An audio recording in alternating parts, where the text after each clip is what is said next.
कब तक दी जाएगी मुफ्त चीजें? सुप्रीम कोर्ट ने केंद्र से पूछा सवाल। 81 करोड़ लोगों को दिए जा रहे मुफ्त या रियायती राशन पर सुप्रीम कोर्ट ने हैरानी जताई है और केंद्र सरकार से पूछा है कि आखिर कब तक मुफ्त में चीजें दी जाएंगी। कोर्ट ने कहा कि हम इन प्रभावी श्रमिकों के लिए रोजगार के अवसर और क्षमता निर्माण पर क्यों काम नहीं करते। कोर्ट ने मामले पर और भी अहम टिप्पणियां की। सुप्रीम कोर्ट ने प्रवासी श्रमिकों के लिए रोजगार के अवसर पैदा करने पर जोर देते हुए पूछा कि लोगों को कब तक मुफ्त चीजें दी जा सकती हैं। जस्टिस सूर्यकांत और मनमोहन की पीठ उस समय हैरान रह गई जब केंद्र सरकार ने अदालत को बताया कि राष्ट्रीय खाद्य सुरक्षा अधिनियम 2013 के तहत 81 करोड़ लोगों को मुफ्त या रियायती राशन दिया जा रहा है। इस पर पीठ ने कहा, इसका मतलब है कि केवल करदाता ही इससे वंचित है।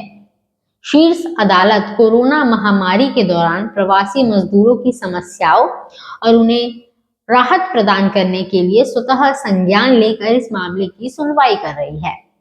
एक एनजीओ की ओर से पेश हुए अधिवक्ता प्रशांत भूषण ने कहा कि ई श्रम पोर्टल पर पंजीकृत सभी प्रवासी श्रमिकों को मुफ्त राशन उपलब्ध कराने के लिए निर्देश जारी किए जाने की आवश्यकता है। कोर्ट ने पूछे सवाल।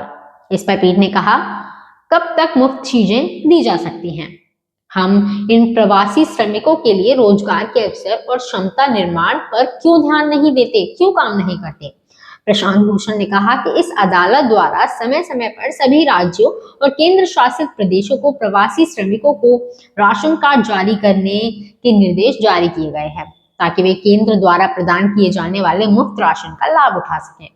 नवीनतम आदेश में कहा गया यदि किसी के पास राशन कार्ड नहीं है और अगर वह ई श्रम पोर्टल पर रजिस्टर है तो उसे भी केंद्र सरकार द्वारा मुफ्त राशन दिया जाएगा।